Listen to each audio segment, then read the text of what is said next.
capítulo 3, versículo 21. Lucas capítulo 3, versículo 21.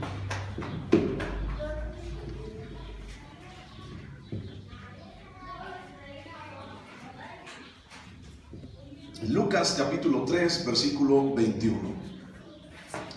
Y dice así: aconteció que cuando todo el pueblo se bautizaba, también Jesús fue bautizado. Y orando el cielo se abrió, y descendió el Espíritu Santo sobre él en forma corporal, como paloma. Y vino una voz del cielo que decía: tú eres mi Hijo amado, en ti tengo complacencia. Eso es lo que vamos a ver el día de hoy, el bautismo de Jesús. Pero vamos a otro pasaje que está un poquito más completo acerca del bautismo de Jesús, y vamos al libro de Mateo, ¿ok? Vamos a ver acerca del bautismo de Jesús, pero vamos a verlo desde la perspectiva de Mateo. Entonces ve al libro de Mateo, el primer libro del Nuevo Testamento. Mateo capítulo 3, versículo 13. Mateo capítulo 3, versículo 13. Y si tú recuerdas, la semana pasada estábamos platicando acerca de que Juan el Bautista decía: yo no soy el Mesías. La gente se preguntaba si él era el Mesías, la gente se preguntaba si él era el que venía, el Cristo, el Salvador del pueblo de la nación de Israel. Y entonces la gente preguntaba esto, si Juan el Bautista sería el Cristo. Y entonces Juan el Bautista dijo: yo no lo soy. Yo no soy, va a venir uno después de mí, dice, y él va a bautizar de una forma diferente. ¿Sabes? El bautismo o el bautizo, el cual vemos aquí, es un bautizo que en griego es la palabra baptizo, ¿ok? Bautizo significa en latín, en griego, perdón, baptizo. Y entonces esa palabra se utilizaba como cuando alguien pinta, por ejemplo, una ropa, así que el que la pone la tiene que sumergir completamente en la pintura para que se pinte toda. Eso es bautizo. Bautizo significa entonces sumergir completamente en un líquido, en este caso agua, sumergir completamente a la cosa o la persona, ¿no? Entonces ese era el bautizo que Juan el Bautista estaba predicando, el bautizo por inmersión, el bautizo por meterse hasta el fondo, meterse hasta abajo del agua. Y entonces recuerdas que lo vimos en alguna ocasión en el libro de Romanos. El bautizo que nosotros ejercemos es un bautizo que tiene que ver con Cristo, y entonces nos bautizamos en el nombre de Cristo y nos bautizamos de una manera completa, nos sumergimos completamente en el agua. Esto significa que he pasado, que yo decido morir a una vieja vida, y entonces decido sepultar esa vieja vida, y entonces decido, he aquí, resucitar por medio de la resurrección de Cristo a una nueva vida. ¿Qué dice 2 de Corintios 5:17? A ver, búscalo por favor. 2 de Corintios 5:17. No le pierdas allí a Mateo. No le pierdas a Mateo. Pero ¿qué dice 2 de Corintios 5:17? 2 de Corintios 5:17.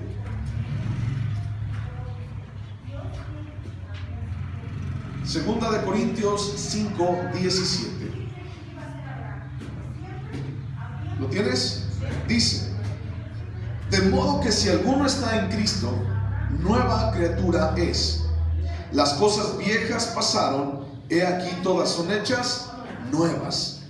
Todas las cosas viejas pasaron, he aquí todas son hechas nuevas. Entonces, si nosotros estamos en Cristo, dice, las cosas viejas pasaron. Eso significa parte del bautismo. Hemos estado platicando acerca también del arrepentimiento. ¿Recuerdas? El arrepentimiento significa cambiar de meta. En griego es la palabra metanoia.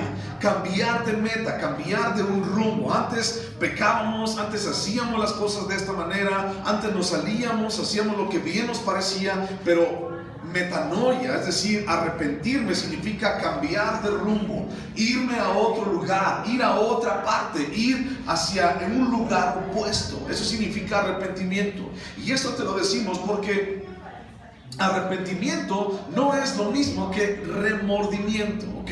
El remordimiento nos puede dar a todos. Todos nos podemos sentir mal porque hicimos algo malo, pero el arrepentimiento es cambiar nuestra forma de ser, cambiar nuestra vida, cambiar lo que antes éramos y entonces empezar a ser de una manera diferente. Ahora, en nuestras fuerzas esto es difícil. Porque nuestra vida, nuestro cuerpo, nuestra carne siempre quiere hacer lo malo, siempre quiere ir a lugares malos, siempre quiere hacer cosas malas y entonces es difícil porque luchamos en contra de esto. Una vez platicamos acerca de los 3 enemigos de nosotros, ¿se acuerdan? Tenemos 3 enemigos. El primer enemigo que tenemos se llama el mundo, ¿se acuerdan de eso? Primer enemigo, el mundo. ¿Por qué el mundo? Porque el mundo nos aleja de Dios, porque el mundo tiene tantas cosas y tiene tantas artimañas que nos alejan de nuestro Padre Celestial. El segundo enemigo que tenemos se llama Satanás. Dice Juan capítulo 10 versículo 10, dice: el ladrón no viene sino para robar y para matar y para destruir. Entonces Satanás viene a robar, matar y destruir nuestras vidas. Entonces él es el segundo enemigo que tenemos. Pero hay un tercer enemigo que tenemos tú y yo. Y ese tercer enemigo somos nosotros mismos. ¿De qué manera somos nosotros enemigos de nosotros mismos?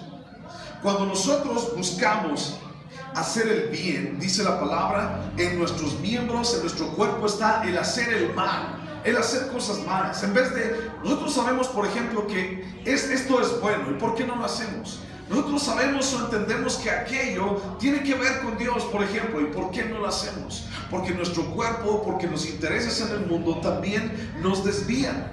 Entonces, el arrepentirse es cambiar nuestra vida, cambiar lo que somos e ir a un lugar diferente. Eso es de lo que estábamos hablando, el arrepentimiento.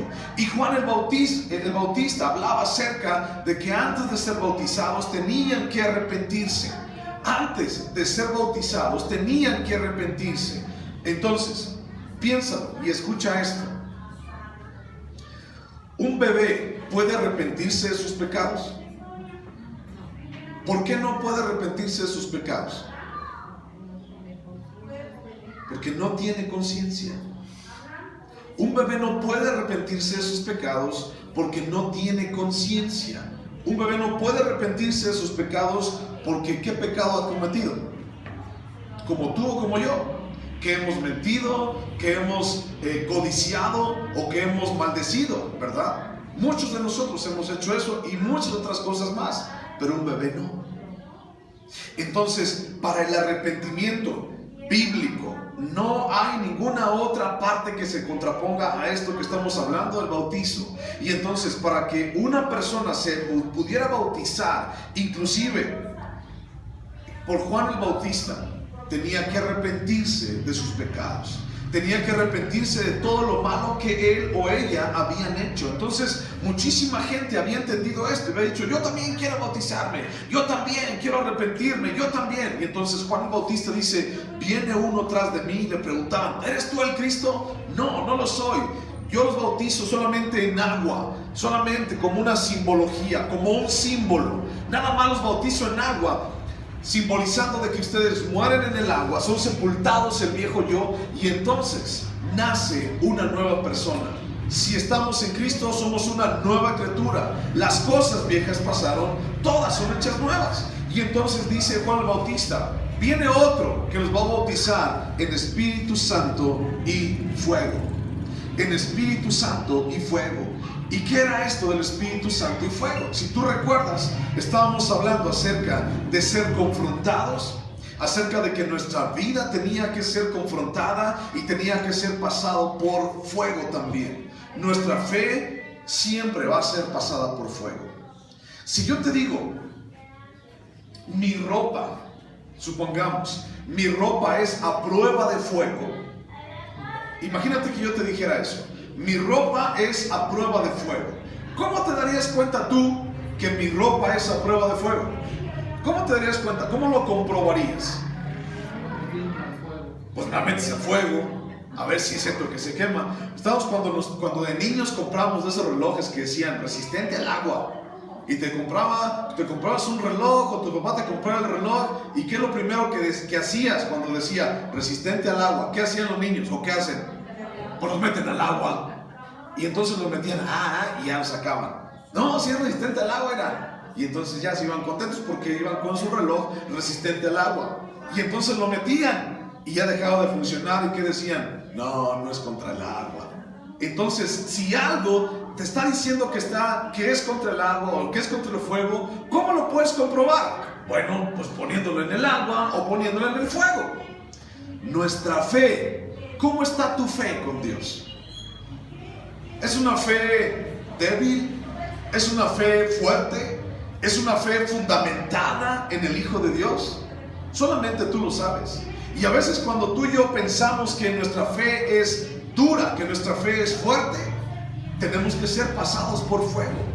Y entonces en medio del fuego nosotros sabemos si en realidad somos hijos de Dios, si en realidad decimos y hacemos lo que pensamos y lo que creemos.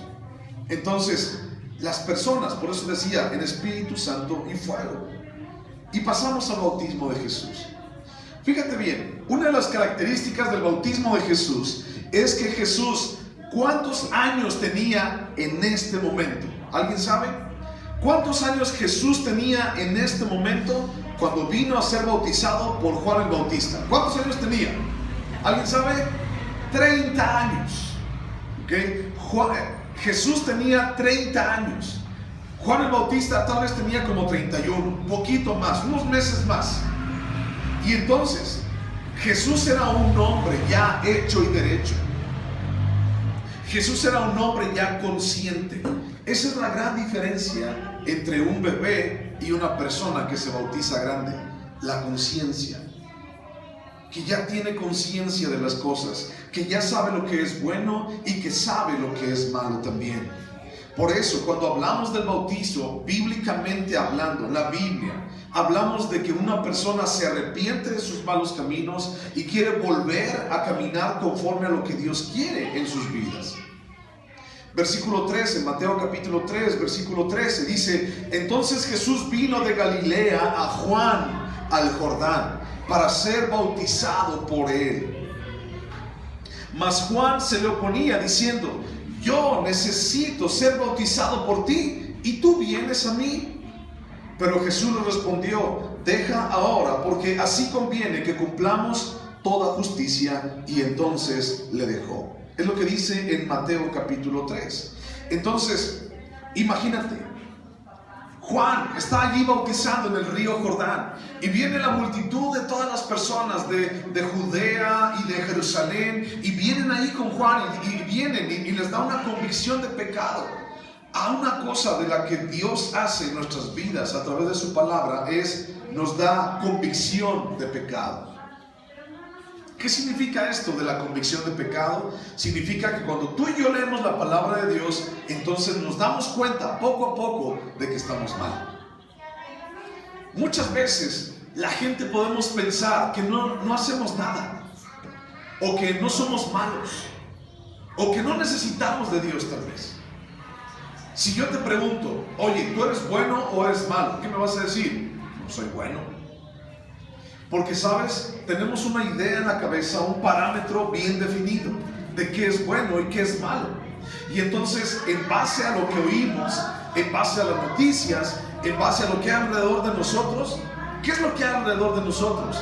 Violencia, narcotráfico, hay muertos, hay riñas, hay divorcios, hay mil cosas como estas.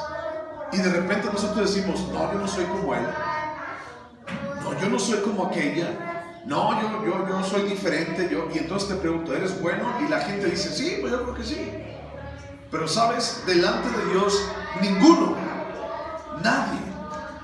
somos buenos.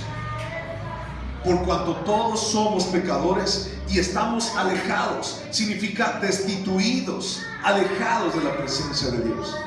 Por cuanto todos pecamos. Y entonces cuando nosotros hemos pecado, tal vez no nos damos cuenta de que lo hemos hecho. Pero cuando empezamos a leer la palabra, nos empezamos a dar cuenta y a tomar conciencia de quiénes somos, de qué es lo que hacemos. y de que lo que hicimos está mal. La primera cosa que tenemos que entender para tener a Dios en nuestro corazón y ser bautizados significa el tener conciencia de nuestros pecados. Entonces Juan, dice el versículo 14, se le oponía, le decía, no Jesús, aunque era su primo hermano, le decía, no Jesús, no, yo tengo que ser bautizado por ti, tú vienes a mí para que yo te bautice, yo tengo que ser bautizado por ti, Jesús. Y entonces Jesús le dice, ¿sabes qué? Tenemos que hacerlo así porque esa es la voluntad del Padre, porque así tiene que ser, porque tenemos que cumplir con toda justicia. Y entonces Juan el Bautista lo entendió y dijo, ok, vamos a hacerlo de esta manera, vamos a hacerlo como tú dices que tenemos que hacerlo. Si el Padre lo dice de esa manera, entonces lo vamos a hacer. Vamos a hacerlo de esa manera. Juan no quería ser bautizado por él. Perdón, Juan no quería bautizarle a Jesús, sino él quería que Jesús más bien le ayudara a él, que estuviera con él, con Juan. Y Jesús dijo, no, yo vengo a humillarme. El Dios que hizo los cielos y la tierra, el Dios que creó el cielo y el mar y las estrellas, ese mismo Dios vino a humillarse. Y entonces llegó con un hombre llamado Juan el Bautista, este mismo Dios, y se humilló a sí mismo. Y entonces cuando hablamos de pecado y hablamos de conciencia de pecado, yo te pregunto, ¿qué pecado tenía Jesús? ¿Qué pecado tuvo Jesús en toda su vida? Ninguno, cero. Jesús no tuvo ningún pecado. Entonces, ¿de qué se tenía que arrepentir Jesús? De nada. Jesús no tenía que arrepentirse de nada porque no había cumplido, no había cometido ningún pecado. Sin embargo, lo hizo así. Y entonces se bautizó. Y Juan el Bautista lo bautizó. ¿Sabes? No hay engaño en la vida ni en la boca de Jesús. No hay pecado alguno. ¿Pero por qué Dios lo hizo así? Porque Jesús nos estaba representando una y otra vez como el hombre, como el que tú y yo necesitábamos ser. Tal vez tú y yo ni siquiera hemos querido acercarnos a Dios, o tal vez ni siquiera hemos querido pedir perdón a Dios, porque ni siquiera conocemos que tenemos que pedirle perdón a Dios.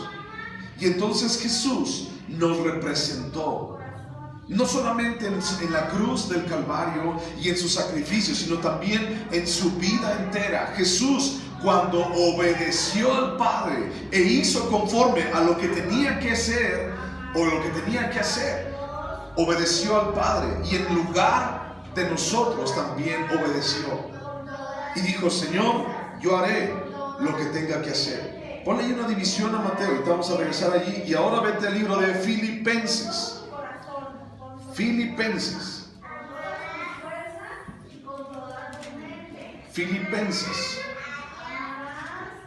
Busca el libro de Filipenses, capítulo 2.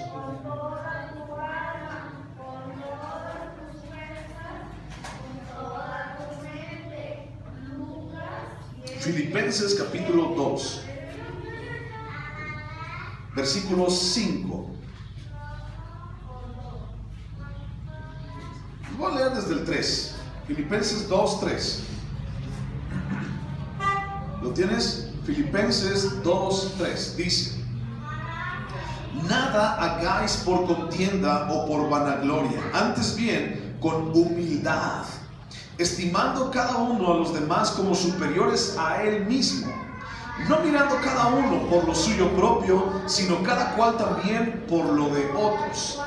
Haya pues, versículo 5, en vosotros este sentir que hubo también en Cristo Jesús, el cual, siendo en forma de Dios, no estimó el ser igual a Dios como cosa a que aferrarse, sino que se despojó a sí mismo, tomando forma de siervo, hecho semejante a los hombres, y estando en la condición de hombre, se humilló a sí mismo, haciéndose obediente hasta la muerte y muerte de cruz. ¿Qué fue lo que hizo Jesús? Estando en la forma de hombre, en la condición de hombre, ¿qué fue lo que hizo? Se humilló a sí mismo para ser siervo. Por eso dice Jesús a Juan el Bautista: mira, Vamos a hacerlo así porque la palabra de Dios dice esto, porque tenemos que hacer todo en base a la justicia. Y entonces Jesús lo hizo. ¿Qué necesidad tenía el Rey del universo de ir a bautizarse, de ir delante de un hombre? ¿Qué no es el Dios del Todopoderoso? Sí, sí lo es, pero tuvo que hacerlo. Él no estimó así como, yo soy Dios y entonces todos me van a tratar como Dios. No, sino que más bien Jesús vino a este mundo para humillarse, para enseñarnos a ti y a mí humildad. ¿Cuánta gente o cuántas veces tú y yo hemos sido soberbios?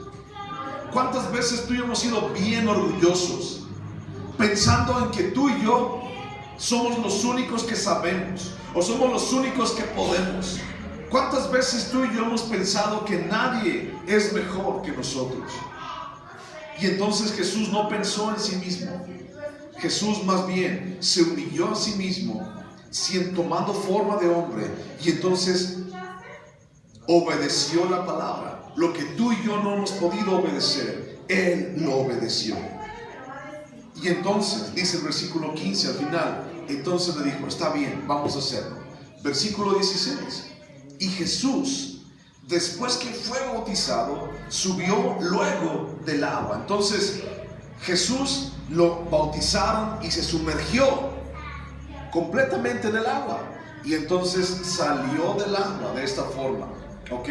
Jesús, después de que fue bautizado, subió luego del agua. Y he aquí los cielos le fueron abiertos. Y vio al Espíritu de Dios que descendía como paloma y venía sobre él. Y hubo una voz de los cielos que decía, este es mi Hijo amado, en quien tengo complacencia. Entonces, cuando Jesús sube del agua,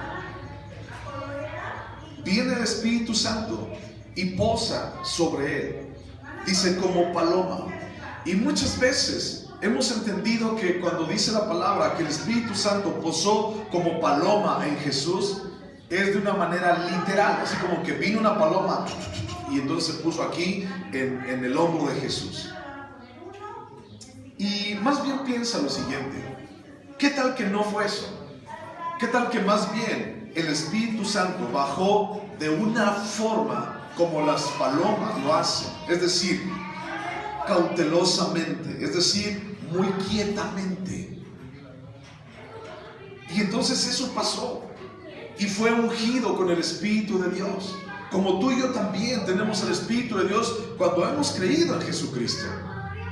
Y fue ungido con el Espíritu de Dios, y a partir de ese momento comenzó el ministerio de Jesús. A partir de este momento vamos a hablar de Jesús y de Jesús y de Jesús y de Jesús. Vamos a hablar una y otra vez, porque el Evangelio se trata de Jesús, porque las buenas nuevas se tratan de Jesús. Entonces, de aquí para adelante comienza el ministerio de Cristo. ¿Por qué de aquí para atrás? No habla mucho acerca de Jesús. Si tú recuerdas, hemos estado platicando muchísimo acerca de Juan el Bautista, de su familia, de sus papás, de su mamá, de lo que habían hecho, un poquito acerca de Jesús, de cómo estuvo en el templo, de cómo pareció que se había perdido y esas cosas. Pero no hemos hablado mucho de Jesús en su ministerio, como lo que tú y yo conocemos. ¿Por qué? Porque así como en este momento hay un antes y un después de Jesús, de lo que esto pasó en este momento, así también en tu vida y en la mía, hay un antes y hay un después en Cristo Jesús. Un día tú conociste a Cristo, ese día, y de allí para atrás tú eras una persona. Cuando conociste a Cristo, dice, todas las cosas son hechas nuevas, las cosas viejas pasaron, todas son hechas nuevas, somos una nueva, ¿qué? Criatura. Y entonces de aquí para atrás, yo fui una persona. Sin Cristo, yo era esta persona. Pero conocí a Cristo, y de aquí para adelante soy una nueva criatura, una nueva persona. Y no es tampoco que seamos muy santos o muy persinados como la gente puede llegar a decir. Ay, es que ustedes, ay, es que ya vas a la iglesia, ay, que ya vas con los hermanos. No es eso. Es más bien nuestra vida cambió. Nuestra vida es diferente y Jesús hace que nuestra vida sea diferente.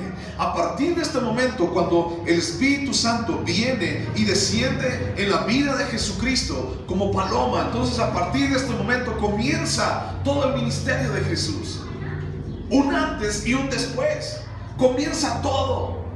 Y a partir de este momento Jesús empieza a hablar del reino de Dios, del evangelio de Dios. Empieza a hablar de su muerte. Empieza a hablar de que la gente necesita creer en Él, de que la gente necesita creer en Dios.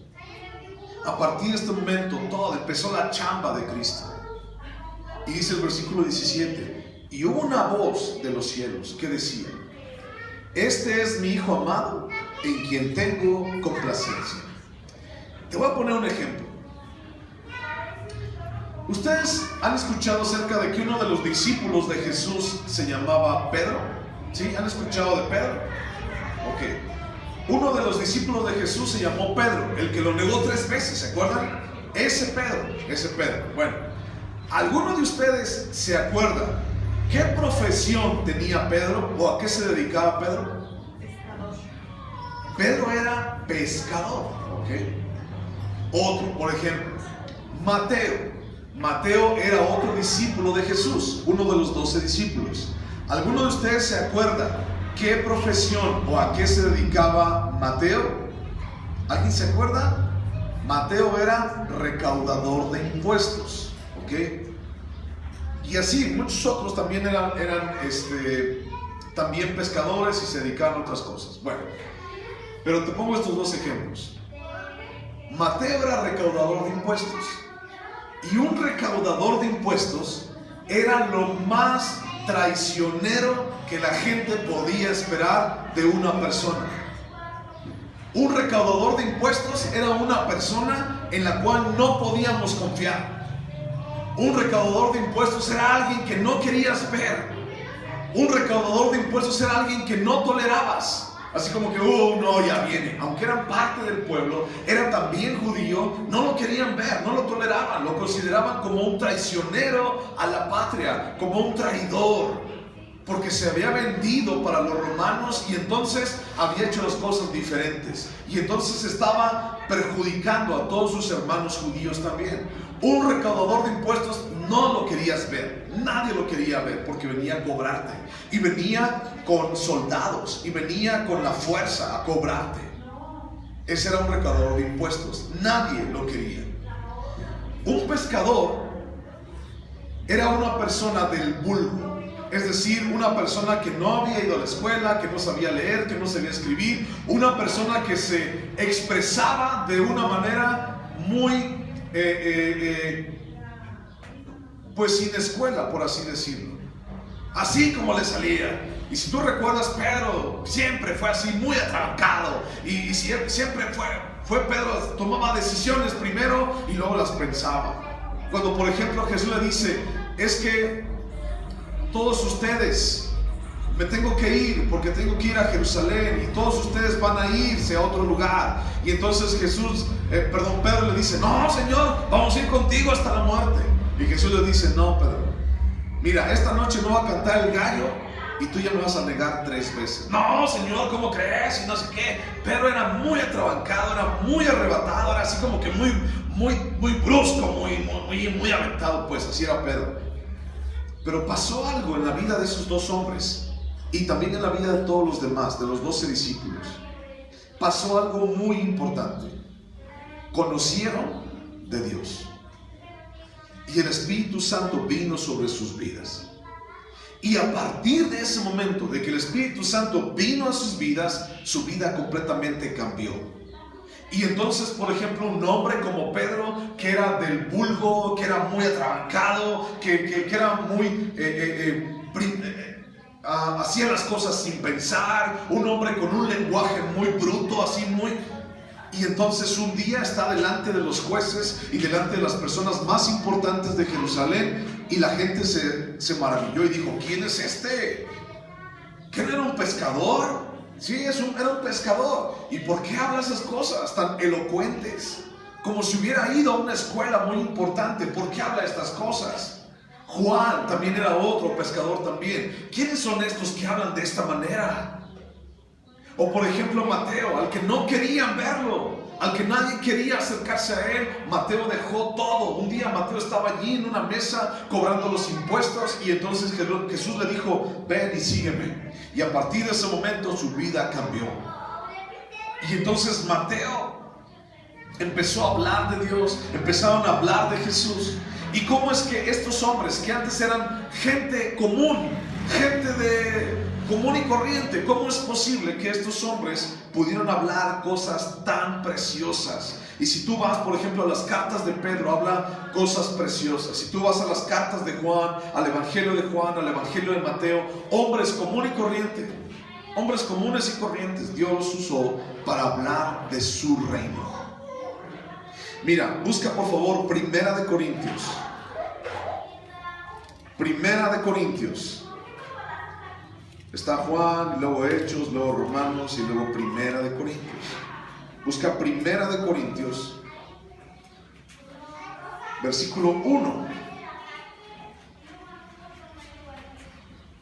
Capítulo 1, versículo 25, perdón. Primera de Corintios 1, 25.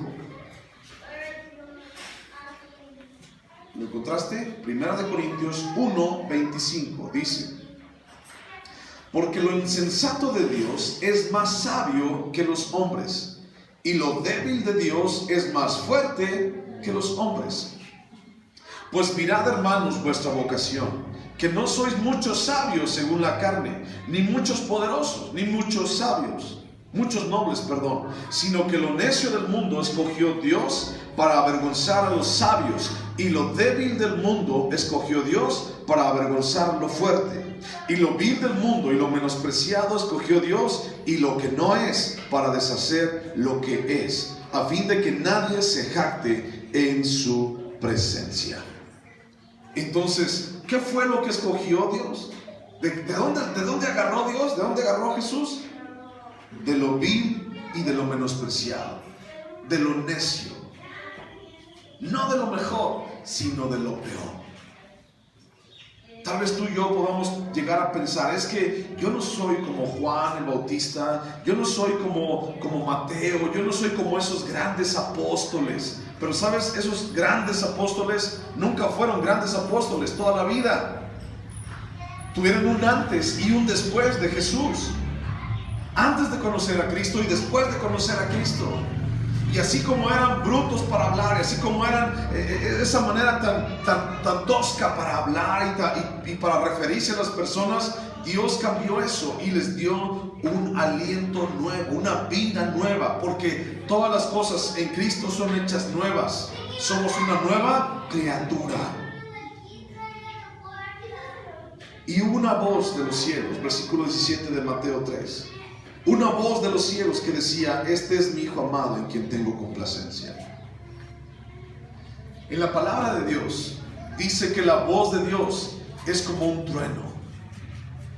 Entonces imagínate, había muchísima gente, muchísimas personas, porque dice: bajó toda Judea y Jerusalén allí a Juan el Bautista, y bajaron de la provincia del alrededor del Jordán.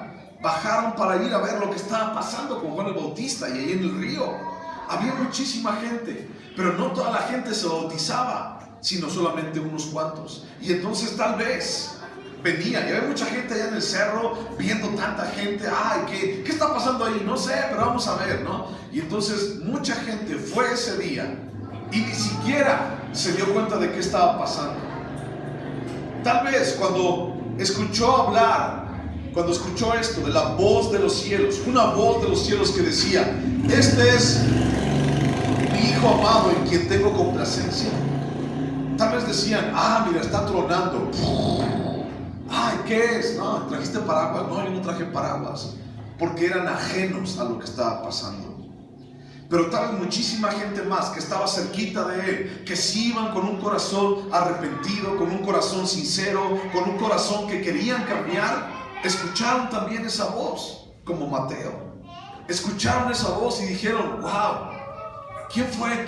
¿Qué escuché? ¿Escuchaste lo que yo escuché? Una voz que decía: este es mi Hijo amado en quien tengo complacencia. Este es el Jesús. Este es el Cristo.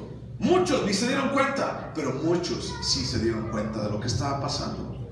La pregunta para ti, mi hermano, el día de hoy, en esta tarde noche, es: ¿tú te das cuenta de lo que está pasando? ¿O eres ajeno a lo que está pasando alrededor de ti? Eres ajeno a lo que Dios quiere hacer en tu vida. Dios quiere hacer cosas espectaculares, cosas grandiosas en tu vida, y tan solo es que tú te dejes usar por Él. No necesitamos ser licenciados o ingenieros o ir a la universidad. Si tú quieres en tu corazón rendir tu vida a Dios, Él hará maravillas en tu vida.